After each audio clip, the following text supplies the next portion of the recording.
Despite all the packing we did the other day, her room's still a mess of things she had accumulated over the years. Papers, instant noodle cups, a few photographs, and posters we never got to include in the boxes for shipment. No matter where you look, the place simply has Isabella written in it. Just 5 years and she's left this big of a mark in our lives. I'd be lying if I say her presence didn't change a lot of things. In Zach, in Rebecca, and me. However, there's no time to reminisce about all this. As nice and nostalgic these memories are, there's work to do, things to find, if there's even any in here. I won't know that by simply standing here acting nostalgic. Wasting no time, I head straight for her study table, where a chaos of papers and folders clutter the top. There are instant noodle cups still, plus a few empty pens and crumpled paper littering the table. All points of interest in the room, but my focus veers on the laptop first. No malice intended. I'm simply looking for work files. Besides, I doubt she has anything to hide in. And if it still means anything, that's exactly why Isabella has always worn her heart on her sleeve.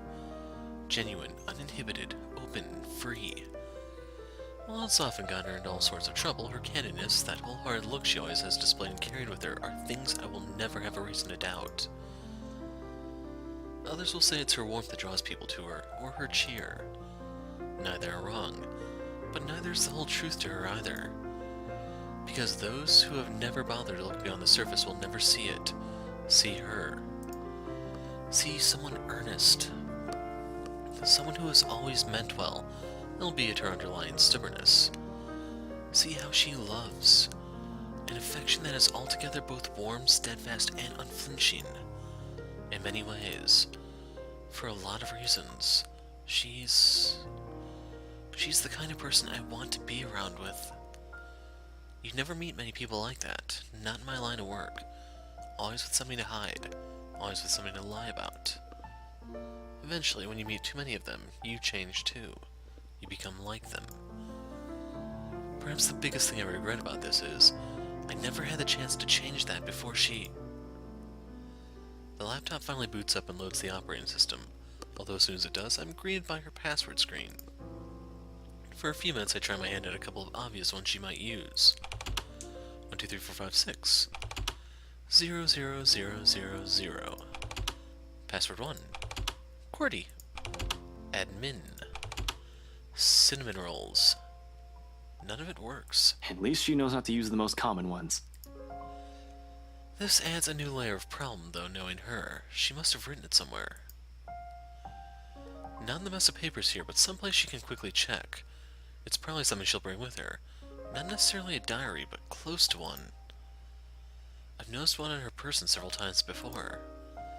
Never saw its contents, but I've seen her write regularly on them, while waiting for a meal in a restaurant or during lulls in a conversation. I just hope she's left where she's written her password somewhere here. It's the drawers I start with from the bottom one. Takes a while going through the pile on each of the 3 layers, the bottom 2 yielding nothing, but old records she's been keeping. The third one, though, yields closer to what I'm looking for. All of the pages here have already been filled. Probably why she dumped it here. Carefully flipping through each reveals notes from a meeting with a client. Sometimes there are doodles at the edge of the pages, others taking up entire spread. All old ones, and nothing of use to me right now. On the last page, on a sheet folded in half. Opening it reveals a doodle of the 3 of us, Zach, Rebecca, and me, from how we looked about 4 or 5 years ago, give or take. At the bottom, the words scrawled in a neat script after telling a few erasures. This isn't exactly at the bottom. 707, Devlin 2011. Despite myself and how dismal everything going on at present, all laughter slips from my lips, uninhibited and without care for who might hear. 707 Devlin Court. I remember handling that case from 5 years ago. Even got a recommendation from Inspector Abigail and a promotion to Detective Sergeant after wrapping it up. Some morbid case of a dead husband being stuffed in a sofa by his own wife, and at the heart of it, Isabella. Fresh off the boat, selling the first property assigned to her. Some sick sense of humor the universe must have, huh? Though in hindsight, if all that shit didn't happen, the four of us wouldn't even be together. I wouldn't have met her. Yet in the end, I can't even tell her. Instead, choosing to hide behind teasing words and friendly jibes. Because I'm a coward who can't even convey his feelings properly. Who can't even face the person he's become. Now, there's only regret. A badge, a gun, and I can't even protect my own friends. To other people, these may just be a series of letters, but to us, to the people pictured on this page, they mean a whole different thing. Apparently it also means a great deal to her. One sentiment that goes far beyond some sense of nostalgia. Enough to also use it as a password for her own laptop. True enough, it works, and soon I have access on all of her work files. Nothing significant, though. Nothing I haven't already found last night. Perhaps most noteworthy out of everything is the log she's left. The night that night. She's taken note of every client who attended the open house and worked on the mansion, even the outside contractors. Although for what purpose, I have no idea. Should I have also looked into those last night? They didn't seem that important, though. If anything, I'll get them more looking into the deaths of those employees than some random people. Adding these clients to my list will only broaden my scope. But what if Isabel's onto something here, like with the letter? Shit. There's no more room for regret, however. Sup, Bob Astral, Deluxe City. All of a sudden, Faggots, watch out. my ringtone Can't breaks the beat me. moment and my Looking for attention trouble? shifts towards the Better not source. lie. I'm a cool dude. Before I can even wallow in my 35 for an Asian mistakes, guy. I hastily put Sup, everything back Bob together, Astral, turn off Deluxe Isabella's City. laptop, and leave the Faggots, room to watch answer the out. phone. Can't- Hopefully, there'll be some good news this time. Unrelated frustrations aside, once I step out of the room and accept the call, the stone that's been stuck in my stomach simultaneously lodges itself up my throat. The person on the other side of the line isn't who I'm expecting. Right, DI3, right? It's Officer Renz over at the precinct. You know, you bring me donuts to keep an eye out for you and shit. Oh, yeah, right, Renz, what's up? You've, never called me through this line before. Is this something urgent? Yeah, kinda. Something came up this morning. You know the big guy? Your, buddy? Big guy. Around 6 feet tall. Zach? I don't feel too good about this. Yeah, him. Zachary Steele, I think. What about him? He's been detained and Wait, what? What do you mean he's been detained? they brought him in this morning. That's not what I asked. What are the charges? I don't know. Not my division.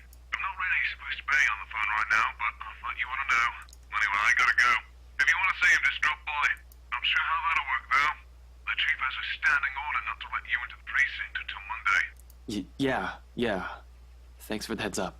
I'll bring you some coffee to go with those donuts, too, next time. The call ends with a click while I'm left here reeling, staring blankly at my phone. What the hell did you do, Zach? Still no word on Rebecca either. Looks like a trip to the precinct is in order today. Might as well make sure the big guy is okay. What other choice do I have? Sighing, I lock the door to Isabella's apartment, and within 5 I'm on my way to the LPD. At least, I know where Zach is now. That explains why he's not answering his phone. But how did he get himself in this mess? He said he had a plan that might help, but if it got him into enough trouble to get himself in a cell, I don't think I like that plan of his. And hell yeah, I'm mad. I'm absolutely furious. I doubt Zach will get himself arrested because of an actual crime. But whatever stupid stunt he pulled to get there isn't any better. The only good thing today so far is the fact that the streets are nearly empty, so early on a Sunday morning. Very few pedestrians and virtually no other car on the road to get in the way of me rushing to the precinct. Within the speed limit, of course. A whirlwind of activity welcomes me as soon as I waltz into LPD HQ. Fellow officers running here and there, pushing around paperwork and answering calls. It's almost Halloween and troublemakers are abound. Calls about pranks gone wrong make up most of it this time of the year, along with the occasional altercation or missing dog. Some of the other officers who work with me look up from their desks and wave, though none of them make moves to stop me like I'm expecting.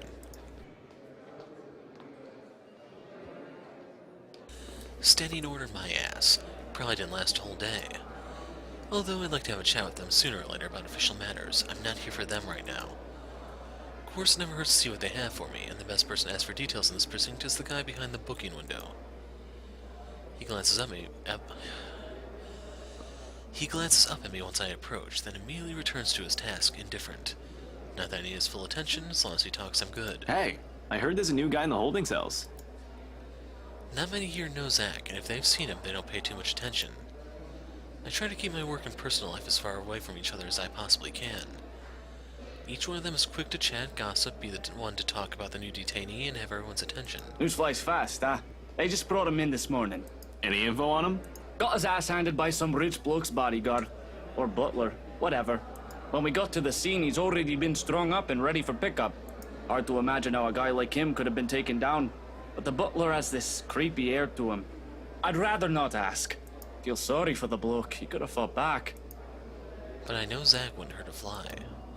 He's not that kind of person, and knowing he might be in a bad state, whatever little anger I've built up for him on the way here dissolves into thin air. Has he been booked yet? No, still sleeping. Creepy butler probably hit him hard. Which is a good thing.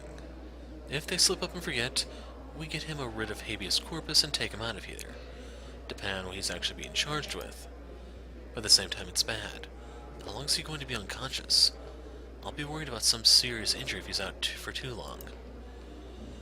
Whoever hurt him like this has a lot to explain to do. To me. What's he in for then? Must have been something if we got a rich fat cat involved. There's been a murder. It takes those 4 words to grab my attention and for all pretense of mingling with coworkers to disappear. Soon Chief walks up to me, not looking too happy bringing this news. Another one of those awful ones with writing all across the walls. This time, though, we caught somebody. Your friend, Steele, wasn't it? I do hope you're not involved in any of this fray. What? Hold on, Zach wouldn't... There must be some sort of confusion here. I really have no idea what you're talking about, Chief. I really don't. For a second, the thought of him being found dead made my blood run cold. Zach just... there.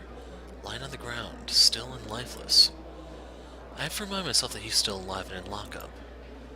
I can't imagine how Zach can be connected to a murder otherwise.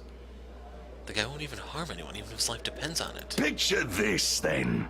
In the early hours on the 13th of October, just this morning, a man is woken from his slumber by noise in the next room. With the intent of reprimanding what might be a housekeeper, he stumbles out of his bed and sees not one of his staff, but a trespasser breaking into his home. That, already, is a bad thing. But imagine seeing that trespasser standing over his bleeding wife.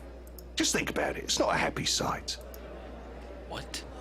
There has to be a mistake. This is Zach we're talking about. We finally got our perp, but at what price? I still can't believe it turned out to be Steele. I know he's your friend, Frey, but it doesn't look good. The media's already caught wind of these killings. You better believe everyone, the higher-ups, the government, the media, just everyone will want someone going down for those crimes. Unless something definitive proves that he's not guilty of these crimes, well...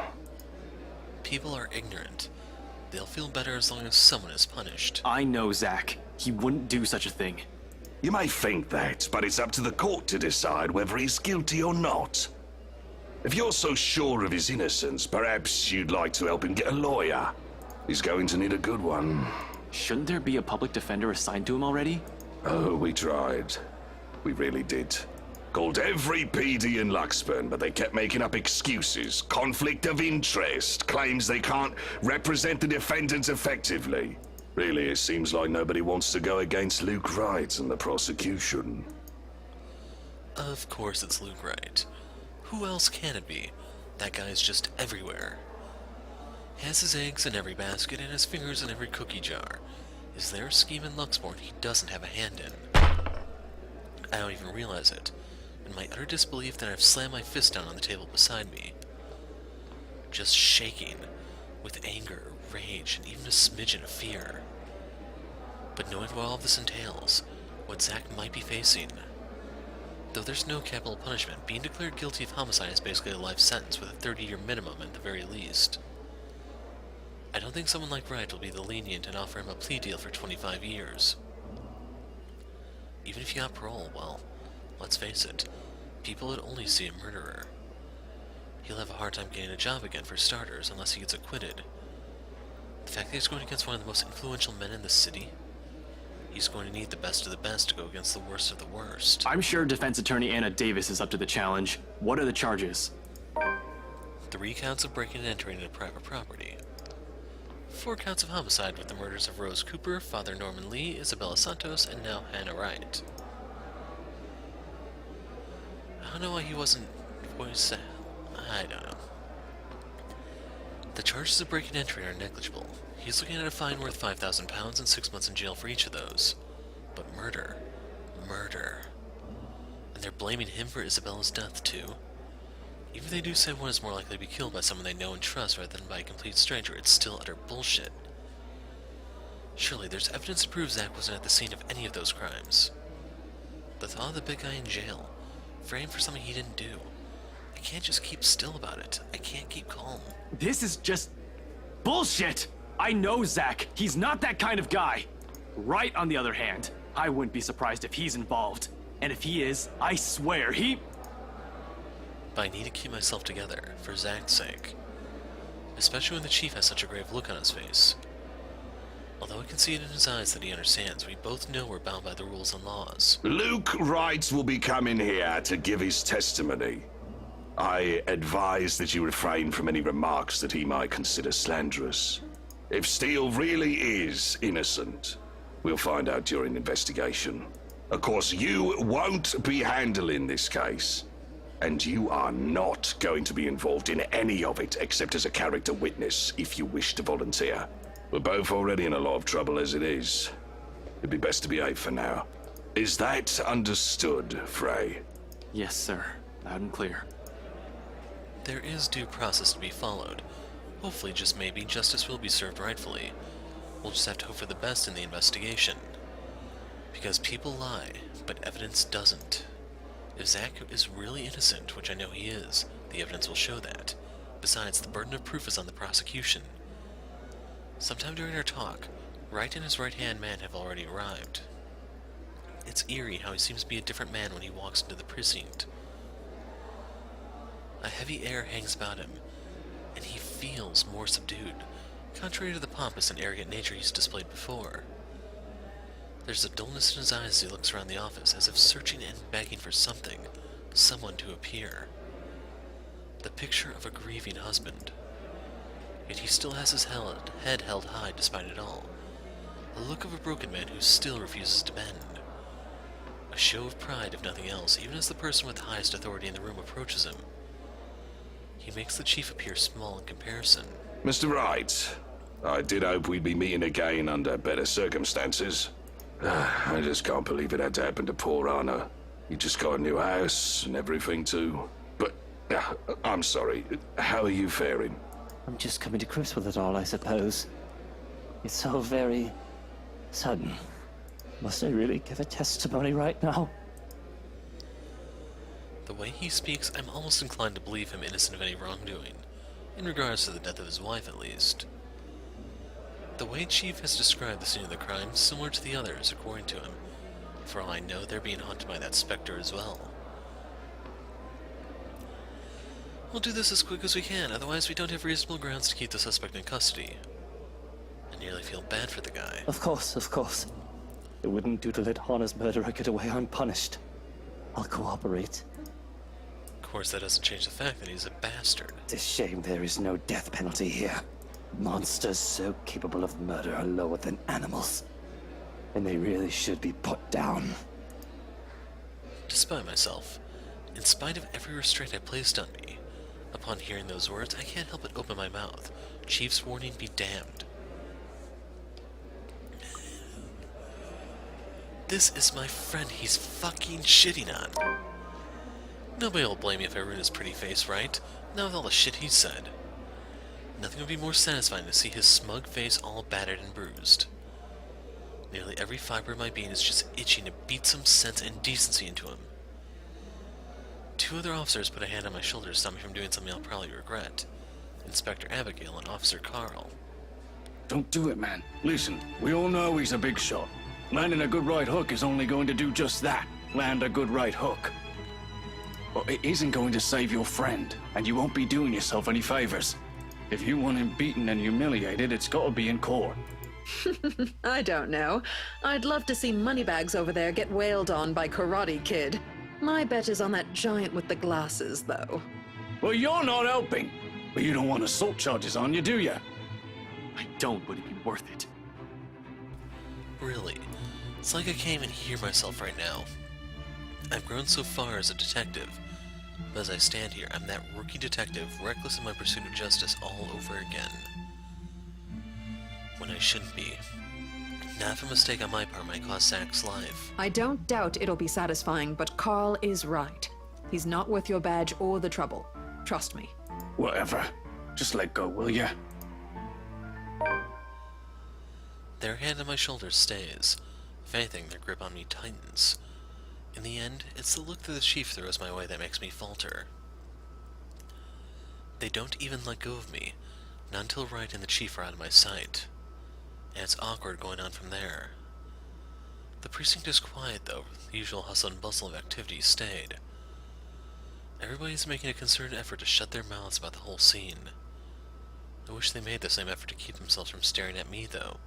They all want to talk about what just happened. But at the same time, they don't want to acknowledge that it did happen and refuse to even make eye contact with me. I don't give anyone the chance to talk to me about it anyway. Only leaving a stern order with the nearest officer. Look out for Zach while he's locked up, will you? That's it. I have no further business here. I have no case, no assignment. I sure as hell am not going to stick around and see what the chief has for my bad behavior. Winding myself down, I march out of this place as quickly as possible before anything else happens. Sup, Bob Ash from Deluxe So City. before I can make it out and return to my car, my phone Can't rings. beat me. Looking for trouble? Quick glance at the Better caller not ID lie. shows Rebecca's I'm a name cool blinking dude. on the screen. Pretty fly. Without wasting any time, I answer the call. However, the tone she assumes isn't what I'm hoping to hear. Becca? Hey, did I wake you up? Ragged, a bit out of breath, there's a tinge of urgency in it. Listening to her from my side of the line makes it seem like she's just run a marathon prior to this call. No, I left you a voicemail, so I thought... Where are you? Ash, do you remember that one time? The question catches me off, to say the least. Where is she going with this? The... what? Back in secondary. We joined a contest back then, didn't we? We had to dress you up as a girl and... No. What? You looked really pretty. I think I still have that picture somewhere. Burn it. We're not talking about that again. You promised. It did happen. Not a memory I'm very fond of, to be honest. Still, laughter escapes me. No matter how embarrassing it is, that moment is one of the few I can remember clearly in my head. I never did find out where she kept those photographs. Seriously, what brought this on? Nothing. It's just the first thing I remembered. You're being weird today, Becca. Whatever. Listen, I need you to go home right away. I'm at Salem Well right now and... Thanks, Ash. What? Suddenly her voice hitches, almost as if she's in tears, and it sends every alarm bell ringing in my head. For better or worse, something more than wrong is happening on her end of the line. Regardless, I give her the focus she asks of me. I don't want to think that she is nearly pleading for me to listen. I'd like to imagine that it isn't horror and a deep underlying resignation that I hear in her voice. I'm transfixed. Hold on, did I do something? For everything.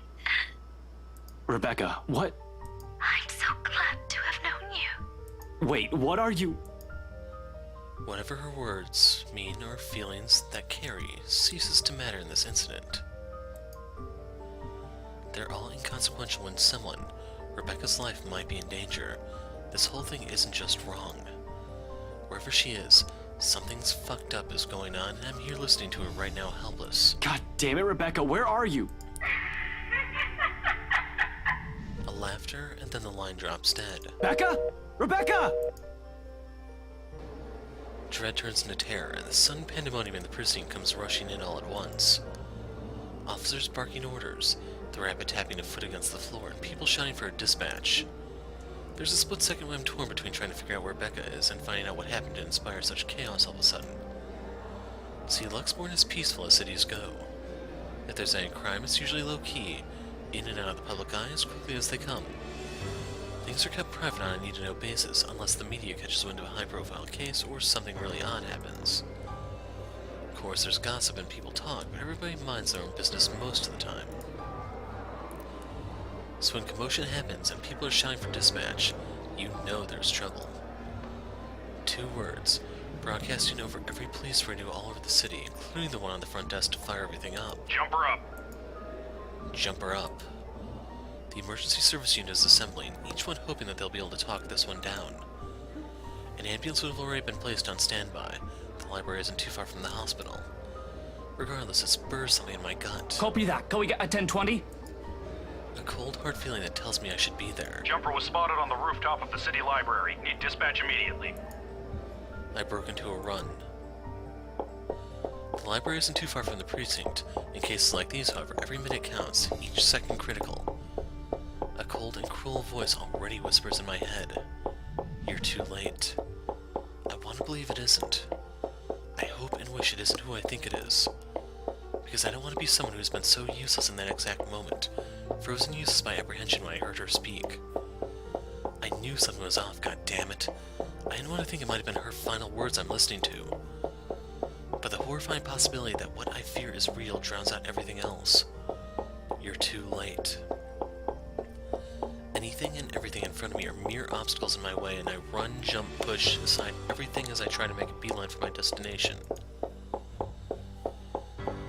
I don't even have the time to let go of mindless apologies, or to explain that there's an emergency in the bystanders I've shoved aside. But even with all that, I'm too late.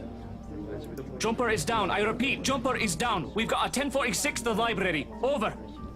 Copy that. Can we have identification of the body? We've got a bystander here who says he knows the woman, Rebecca Gales from the local high school. Becca. I'll recognize her anywhere, even from a mile away. And for once, that isn't a welcome fact. Too clear, too vivid. Her broken body lies on the sidewalk in just one big bloody mess. Her hair fans out and stands out in stark contrast to the pavement, slick with blood and redder than it's ever been.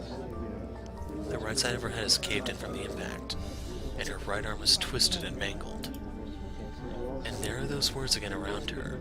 Help me, just like the letter. 10-4. Medical personnel are on their way. Resume securing the immediate area for investigation and cleanup.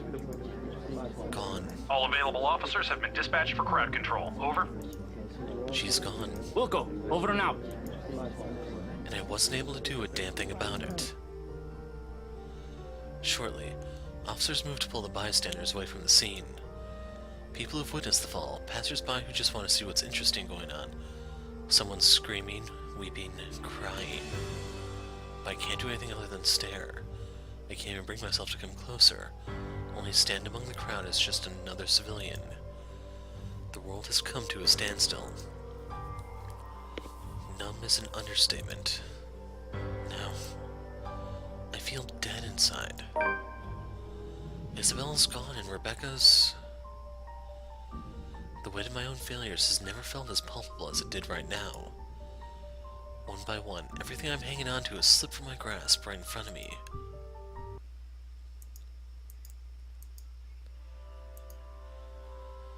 I have no idea how long I've stood there, how many seconds and minutes have passed, simply watching the commotion.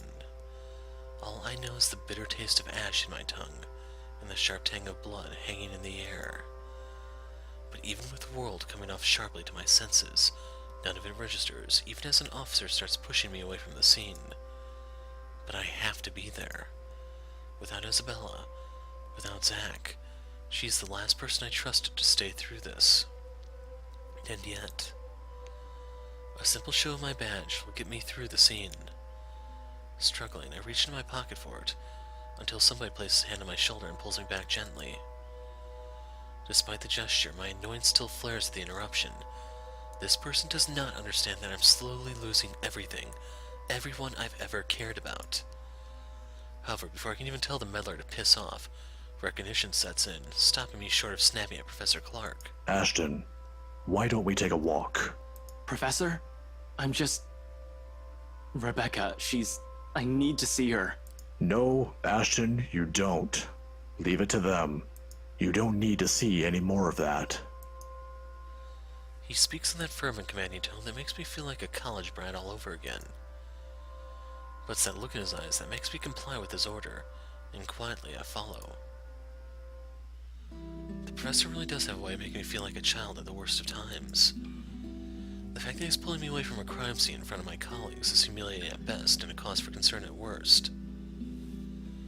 At least, I don't have to endure the agonizing and awkward silence for as long as he leads me into the cafe across the street. On an ordinary Sunday, perhaps, I would have a clear view of the library from here. But the more the LPD tried to suppress the crowd and clear the area, the more they've gathered out of morbid curiosity. That did nothing to stop the image of Rebecca's bloody body popping in my head at the mere thought of her name. Burned into my mind, like the image of Isabella's torn up body. Like the image of the woman's sickening smile. Why don't you get something from the menu? It's on me. I'm sorry, Professor. Now, it isn't exactly a good time. I know it isn't the best time, but you should have something, at the very least. You look like you're about to pass out back there. Healthy mind, healthy body, right? You'll always need it in your work. I know, as a matter of fact, that their hot chocolate is exquisite here. Releases endorphins which are good to fight off thoughts and feelings of distress. It should do you some good. A chat and some chocolate. I'm willing to listen. Chatting and chocolate. Unorthodox in the face of death. Why are you doing this, Professor? I don't mean to interrogate. He has done nothing to deserve the brunt of my mood. I know he only means well and that his gesture has good intentions. More than anyone, he's the one who understands grief far longer than I've ever carried the guilt from that. So when he smiles, a wistful one, I already have my answer. In the end, we simply let the silence pass us, the sorrow to hang over us. He orders for me, but the food remains untouched. For a few more hours we go on like this, silent, wordless, unable to phrase the ache that has been brought on by loss. He does break it after his third cup, if only to check on me. How are you feeling? You haven't touched your food. Not good, to be honest, but that doesn't mean you had to pull me away. It's not the first time I've seen a dead body, you know. In a typical crime scene, where the victim is a stranger, yes. But what if it's a friend? It flashes in my mind fleetingly, still too clear, still too vivid. The iron tang of blood still lingers in my nose as if it were yesterday when I entered that room. We're all in danger. I thought you were my friends. Why don't you believe me? She's the first one, and I've never forgiven myself for it. I'd rather not talk about that, Professor. I know you well enough, Ashton. You'll see that body, and you'll beat yourself up about it with what-ifs. Scold yourself about what you could have done to prevent it. I don't want you to blame yourself. Not when I know how awful that feeling is. It's not a healthy way to live. Don't make the same mistakes I did. I know it's not my fault, but to an extent it is, isn't it? I'm a police officer. I'm supposed to stop things like this. To serve and to protect. That's what I swore when I joined the police force. I've got a badge, month of training, and even a gun to do it. I can't even protect my own friends. Isabella, Rebecca, and Zach. Have I been of any help to them at all? Besides, I should have kept a closer eye on them after what happened to Isabella. Why are you telling me this? I just want you to realize that it isn't your fault. It is not. You can't be everywhere. Cop or not, you're just one man. I was the one who called the police about the jumper.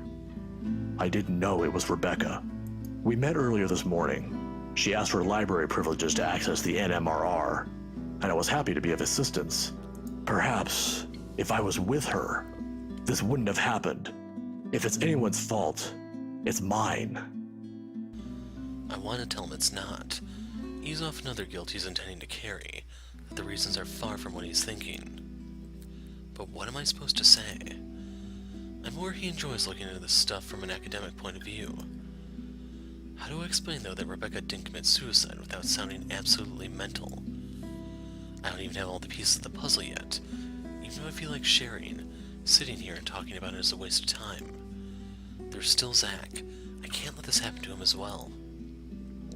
I should be out there, trying to make sense of things. Sorry, Professor, I have to go. Ashton, wait. I pause, looking to him.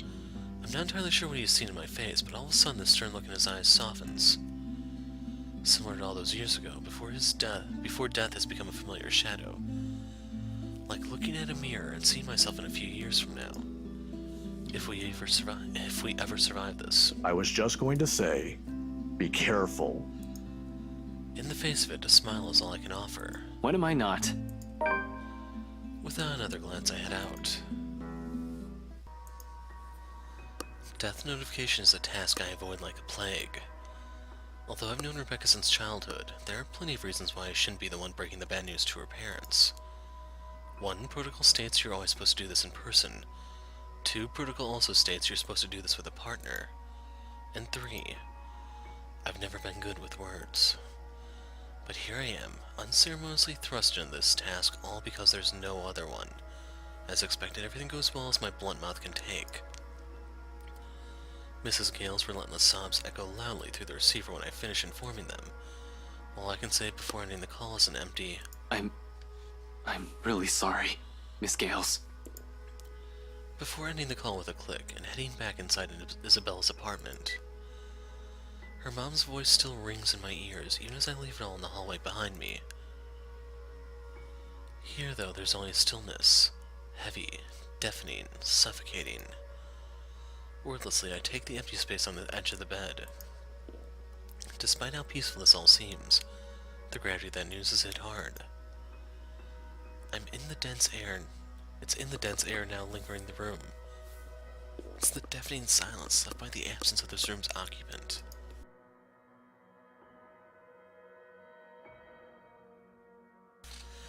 Okay, you might have noticed, but I have hiccups right now and they just aren't going away. Most of all, it's in the heavy feeling that has made its home at the pit of my stomach. Becca's the last person I need to account for, damn it. Although Zach's in a holding cell right now, he's safe. Where did it go wrong with her? I've already lost Isabella. How could I make the same mistake again? What do I do now? It's a question I've been trying to ask myself, if only because I don't have an answer to it, uncertain as I am. How many more close calls do we have to go through? How many deaths do we have to witness? How long can we keep this up? We're bound to break at one point. No normal human being with a sane mind can last like this, losing people important to them, one by one right in front of them. I don't even know how I can keep myself safe. Quietly, he reaches for the papers I brought me, sifting through the pages before laying them out on the table and getting down to business. All at once, everything we've brushed off, carelessly ignored and rudely dismissed, have been laid out for close scrutiny. Zach's encounters with the woman in his dreams, Rebecca's close brushes with death every time she appears, the dread, the fear, the terror she brings out even in the bravest of us. Everything. Because no matter how bleak this all seems, there must still be a way out of this. There has to be. Logic be damned. Or at least, that's what I would like to believe. Yet, even as the cold morning light shifts to the warm hues of late afternoon and eventually night, none of this still makes a fucking damn sense. Darkness has fallen, but I'm still nowhere near figuring things out. If anything, I'm more at a loss than I've ever been before I started this. The next thing I know, frustration rears its ugly head, and the sheets of paper I've been holding smacks the table harder than I've intended. The sound of it echoes loudly in the small room, and I simply fall silent. Along with it is the release of another long-held breath. Perhaps the 100th since this morning. I'm not getting anywhere useful with this. I'm also missing a lot of things here. There's still a gap. A huge one. Somehow, even with all this information in hand, it still feels like there's something I'm overlooking. All I have to go with is the letter and all the stuff selfish people have been keeping from the public, but what else? where this all started. The Ermengarde mansion? We'll bring the letter back there, fix everything. Fuck. How do I?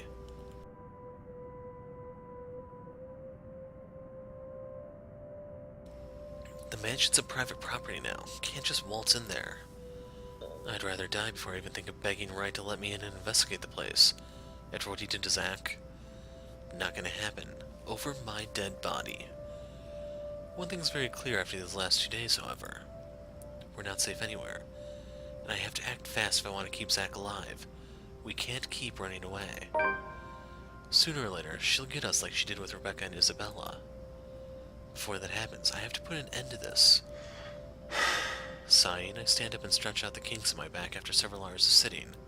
I've been at this for too long. A break is needed. Time to let everything sink in or else I'll burn out. I know I will. And it's another thing I cannot let happen when there's still another person counting on me like this. Maybe I should check in on Zach. The rest of it never makes it out of my mouth as something heavy and grating sounds from the far end of the room. A harsh booming noise running through my eardrums. All at once I'm on my feet while I quickly pull from my gun on the table. However, before I can pull it up and remove the safety, the whole racket stops. Stillness descends in the room, and amidst the sudden hush, I sweep an anxious glance around the room. So much for a break. There's no time for a pause now. Quickly I gather up the documents I've been reading through. But before I can even finish, another noise ups the tension already gripping the place. Suddenly the lights go out, and the wardrobe at the end of the room rattles, as if something inside begs for freedom. Cautiously, eyes glued to it, I take a step forward and release the lock from my gun. I'm no trigger-happy person. I'm not even sure if this'll work on a ghost. But right now...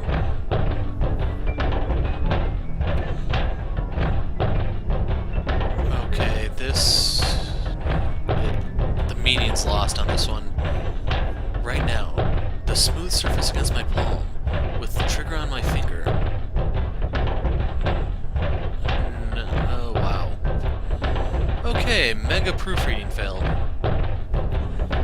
Right now, the smooth surface against my palm, with my finger on the trigger, provides the closest thing I have to relief as I approach the closet. Who's there? No answer, and the ruckus simply continues. In 2 deep breaths, I crossed the room and stood in front of the closet. Whatever's inside has yet to stop thrashing. Instead, it has now moved to banging at the door, louder and louder the longer I dally. Another shallow intake of breath. A glance at the door, my only exit. An exhale. Something creaks. Then the next moment I'm grasping at the handles and swinging the doors wide open to reveal... nothing. Right away I put the clothes hanging on it, and still... I part the clothes hanging on it, and still none. No ghost. No woman. Not a single trace of whatever. Who's ever inside? Confused, I glance back around the room, a frown on my face. The noise has finally stopped, but I'm not quite sure it is my imagination. Or maybe it is, and I'm just too strung up that my head's now making things up. Whatever the case is, I need to get out of here as soon as possible. This only confirms we aren't safe anywhere. I have to warn Zach. Without bothering to close it, I move back, ready to leave, adrenaline now coursing through every vein in my body. In the next second, I'm grabbing the papers off the table and... I'm sent sprawling on my back as something cold catches my ankle and yanks. The resulting fall knocks the wind out of me. Pain racks my whole spine and the back of my head as it collides against the floor, with force enough to dislodge my own brain from my skull. A moment lasts before stars fade from my vision, and then I sense it. Cold tendrils twisting around my ankles. The smell of vile rot assaulting my nose. Nauseating, sickening, a foul smell draining every feeling in my body. The moment her horrid laughter, still as unpleasant and vicious as the last time I've heard it, reaches my ears, my eyes snap open. Perhaps it's just an experience. Or maybe my mind's still attempting to comprehend this. Regardless, the minute my eyes land on her, the whole of my body freezes. The gun in my hand turns useless as my grip on it slackens. It's in the manner her gaze bores on me, I'll say. The look of pure hatred and malice. I've seen it loads of times. Now, real quick, Ash has the advantage here. We know she has some sort of corporeal form from Rebecca actually hitting her with the book. So all Ash has to do is lift this foot up and boot the bitch in the face. From suspects, mostly murderers, who've never regretted their actions despite being caught. This is the face of someone you can no longer reason with, which is why I have her reason with boot. And I know, the moment she laughs again and starts dragging me towards her, it's already going to be the... Ashton! Snap out of it! No. I can't die here. Not yet. The haze fades from my mind, instinct kicks in then and there. Let go, you! With one powerful tug, I yank my foot out of her grip and scramble back to my feet, ignoring the piercing wail she fills the room with. Within the span of a second, I'm gunning for the door. Into the hallway, down the flight of steps, and right inside my car. I waste no time flooring on the gas pedal the second that I close the door behind me, and in a short while I'm driving out of Salem Well. I don't even entertain the thought of winding down just yet, even as the last of the woman's painful cries fade into the night.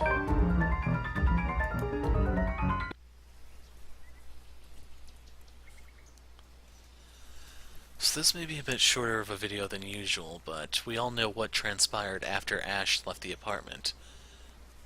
The ghost paid a visit to someone in a holding cell, if you catch my drift. So we'll see the aftermath of that in the next video, I'm afraid. Anyway, I'm the Dark Hero. Thanks for watching, and goodbye.